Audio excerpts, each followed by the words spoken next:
Hello friends, welcome to DPS career academy. मैं हूं सिद्धार्थ शर्मा और मैं आपको पढ़ा रहा था फिजिक्स, जिसमें मैं आपको न्यूक्लियर एनर्जी के बारे में बता रहा था। ठीक है, तो अब हम आते हैं न्यूक्लियर एनर्जी कैसे प्रोड्यूस होती है। ठीक है, तो न्यूक्लियर एनर्जी जो प्रोड्यूस होती है वो हमारी दो तरीके से होती है। ठीक, पहला होता है हमारा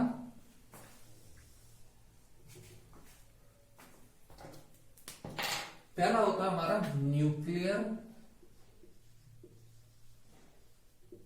फिजन और दूसरा हमारा जो होता है वो होता है न्यूक्लियर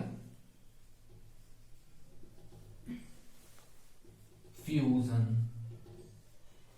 ठीक है, न्यूक्लियर फिजन और न्यूक्लियर फ्यूजन। ठीक है, न्यूक्लियर फिजन में क्या होता है, हमारा जो एटम है वो टूटता है।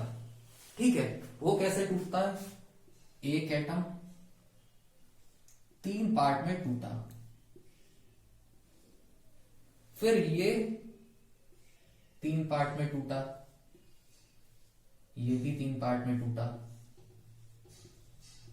और ये भी। ठीक है, ऐसे करके ये सब आगे चल के तीन तीन पार्ट में टूटते हैं और इससे क्या होता है, इससे इनकी जो एनर्जी है वो लॉस हो जाती है। ठीक है, उसको हम क्या बोलेंगे, न्यूक्लियर फिजन। ठीक है, न्यूक्लियर फिजन का मतलब क्या है, टूटना। आप याद रखिएगा कि न्यूक्लियर फिजन का मतलब है टूटना। ठीक है, अब हम आते हैं न्यूक्लियर फ्यूजन पे। न्यूक्लियर फ्यूजन का मतलब फ्यूजन का मतलब है मिलना। ठीक है, मिलना। तो बहुत सारे एटम्स आपस में मिलते हैं तो क्या होता है, न्यूक्लियर फ्यूजन होता है। ठीक है, उसके बाद ये हमारा कहां होता है, ये हमारा सन और स्टार्स में होता है। सन और स्टार्स में जो भी विस्फोट होते हैं वो हमारे किसकी वजह से होते हैं, वो हमारे न्यूक्लियर फ्यूजन की वजह से होते हैं। ठीक है, ठीक है, तो हमारा जो न्यूक्लियर फ्यूजन होता है वो हमारा सन और स्टार में होता है। क्या होता है, हीलियम और हाइड्रोजन जब रिएक्ट करते हैं, आपस में मिलते हैं, तो क्या होता है, न्यूक्लियर फ्यूजन होता है। ठीक है, अब जो हीलियम होता है उसकी जो क्वांटिटी होती है वो होती है 26% ऑफ टोटल, 26.5% ऑफ टोटल। ठीक है, उसके बाद हम आते हैं हाइड्रोजन पे। हाइड्रोजन हमारा होता है 71%। अब आप ये कहेंगे कि 71% और 26% है, बाकी बचा हुआ क्या है, तो बाकी बचे हुए जो है वो अदर गैसेस होती हैं जिनका कोई भी महत्व नहीं होता है। ठीक है, मेन जो काम होता है वो हीलियम और हाइड्रोजन का होता है। ठीक है, इसके बाद अब हम आते हैं, हमारे हमने पढ़ी है न्यूक्लियर फ्यूजन और न्यूक्लियर फिजन। अब ये भी सब डिवाइडेड है दो दो पार्ट्स में। ठीक है, अब क्या होता है, न्यूक्लियर फिजन जो होता है वो भी दो तरीके का, अनकंट्रोल और कंट्रोल। ठीक है, अब जो न्यूक्लियर फिजन होता है अनकंट्रोल्ड, वो कब होता है, एटम बम में। एग्जांपल,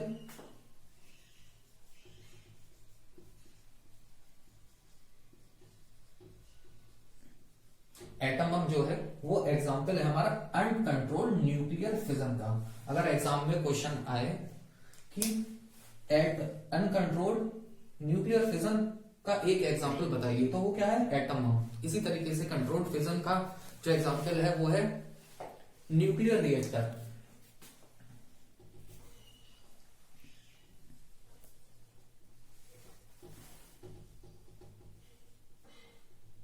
ठीक है, तो ये हमारा हो गया न्यूक्लियर फिजन। दो तरीके का था, अनकंट्रोल्ड और कंट्रोल्ड। अनकंट्रोल्ड का एग्जांपल एटम बम और कंट्रोल्ड का एग्जांपल न्यूक्लियर रिएक्टर। ठीक है,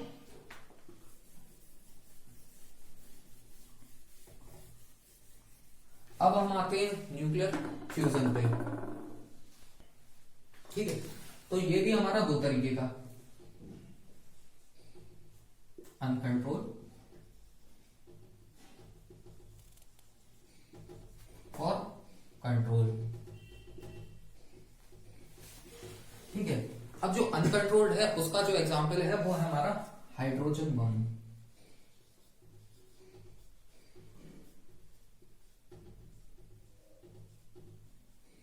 ठीक है, अनकंट्रोल्ड न्यूक्लियर फ्यूजन का जो एग्जांपल है वो है हमारा हाइड्रोजन बम, ठीक है। उसके बाद हमारा आता है कंट्रोल्ड फ्यूजन, ठीक है। तो ये क्या है, फ्यूजन बेस्ड रिएक्टर।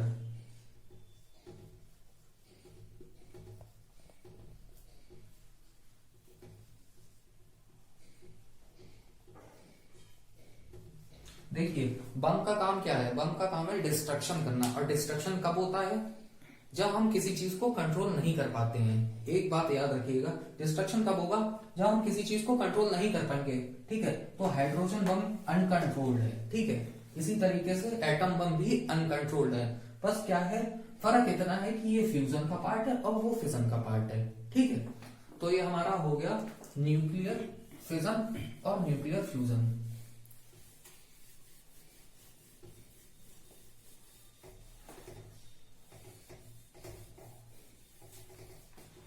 अब हम आते हैं एटम बम पे, ठीक है। हम जानेंगे एटम बम के बारे में।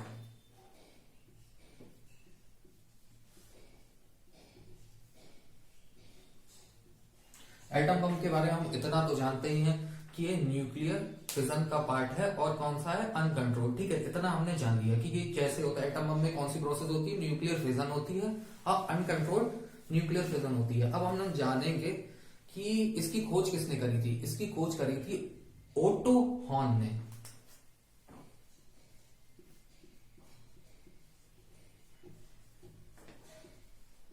ठीक है। ये कौन है, खोज करी थी इन्होंने,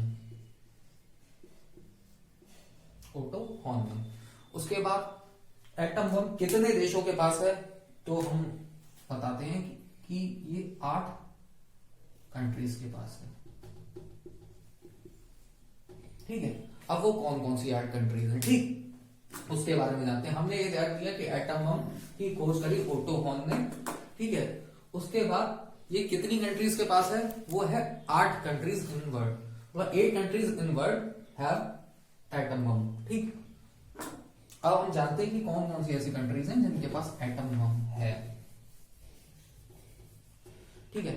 तो पहली है यूएसए, फर्स्ट इज यूएसए, ठीक है। दूसरी जो है वो है हमारी रशिया,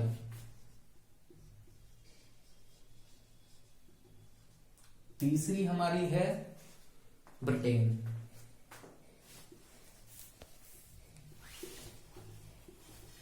ठीक है। चौथी जो हमारी फ्रांस,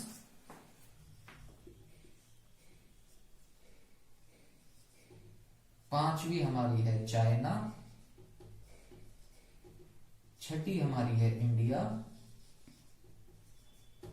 और जो सातवीं है वो कौन सी है, नॉर्थ कोरिया,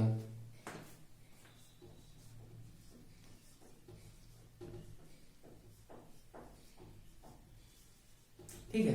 तो हमारी 8 कंट्रीज हमें पता चली कौन कौन सी हैं जिनके पास एटम बम है। अब हम जानते हैं इन कंट्रीज के बारे में, ठीक है। तो यूएसए ने 16 जुलाई 1945,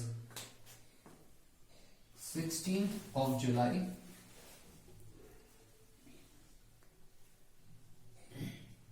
1945 में सबसे पहला परमाणु हमला करा था। और वो कहां किया था, आप सभी जानते हैं कहां किया था, हिरोशिमा और नागासाकी में, ठीक है। हिरोशिमा में ये हमला 6 अगस्त 1945 को हुआ था, जबकि नागासाकी में ठीक उसके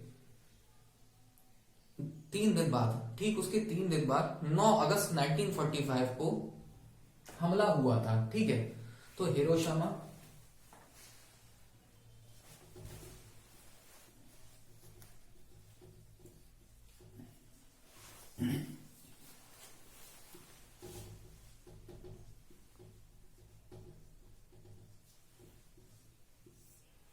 ठीक। तो ये कब हुआ था, 6 जुलाई 1945, 6 जुलाई 1945, और ये हुआ था हमारा 9 ऑफ जुलाई 1945। अब जो एटम बम यूज हुए थे उनके नाम क्या थे, सबसे पहले वाले का नाम था, हिरोशिमा पे जो गिराया गया था उसका नाम था लिटिल बे, हिरोशिमा वाले पे एच में लिखे रहता हूं, हिरोशिमा पे जो गिराया गया था उसका नाम था लिटिल बॉय।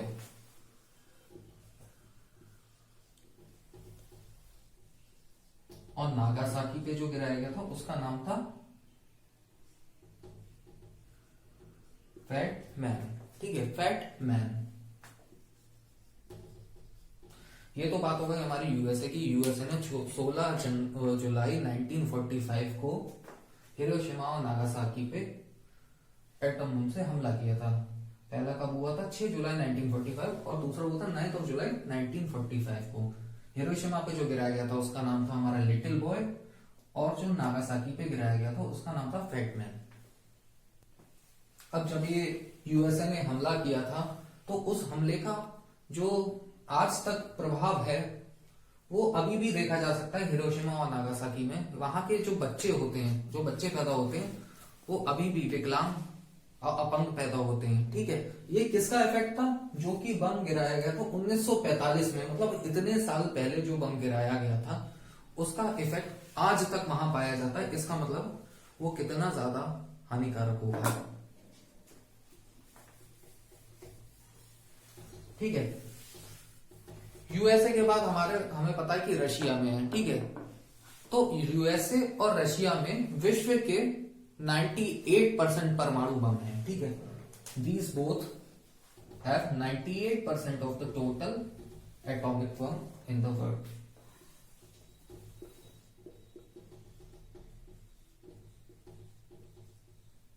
ठीक है, उसके बाद हम आते हैं ब्रिटेन में।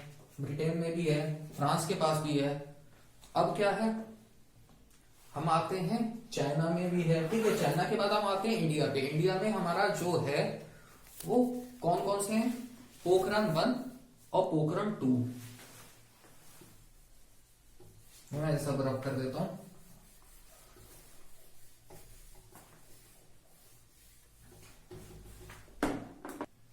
इंडिया में 2 बार न्यूक्लियर एटॉमिक बम का प्रशिक्षण हुआ। अब वो कहां हुआ? सबसे पहला हुआ पोखरण में, जिसको हमने बोला पोखरण 1। ठीक है, इसमें जो प्रशिक्षण हुआ था उसको हमने नाम दिया था स्माइलिंग बुद्धा। ठीक है, स्माइलिंग बुद्धा उसको नाम दिया गया था। और जो उस टाइम प्रधानमंत्री थी वो थी हमारी इंदिरा गांधी जी। ठीक है, उसके बाद हमारा आता है पोखरण 2। ठीक है, पोखरण 2 इसको हमने नाम दिया था शक्ति 98। ठीक है, शक्ति 98 इसको बोला था। और ये प्रशिक्षण 2 दिन हुआ था। 2 दिन, पहला दिन जो था वो था, हमारी डेट थी 11 मई 1998 और दूसरा जो था हमारी थी 13 मई 1998। 11 मई को ये 3 बार हुआ और 13 मई को ये 2 बार प्रशिक्षण हुआ। अगर आप इसके बारे में ज्यादा जानना चाहते हैं तो एक मूवी आई थी परमाणु। ठीक है, आप उसको देखेंगे तो उसमें ये पोखरण में जो प्रशिक्षण हुआ था उसके बारे में पूरी फिल्म उसके ऊपर ही बनाई गई है। ठीक है, तो ये तो हो गया हमारा एटम बम के बारे में।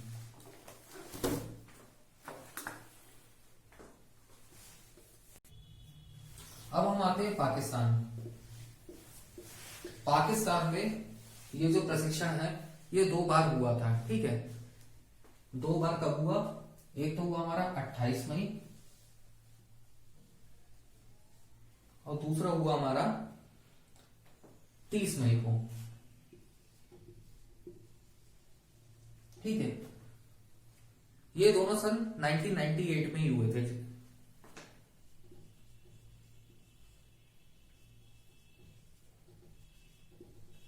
ठीक है, तो ये टोटल कितनी बार प्रशिक्षण हुआ?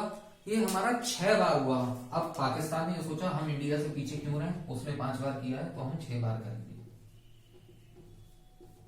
तो इसने 28 मई 1998 और 30 मई 1998 को 6 बार प्रशिक्षण किया। ठीक है,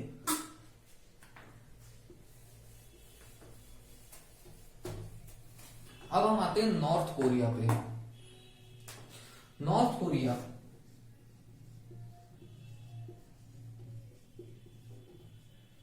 सबसे लेटेस्ट जो अभी प्रशिक्षण हुआ है वो कहां हुआ है? हमारा नॉर्थ कोरिया में। ये बात आप याद रखिएगा, सन 2004 में,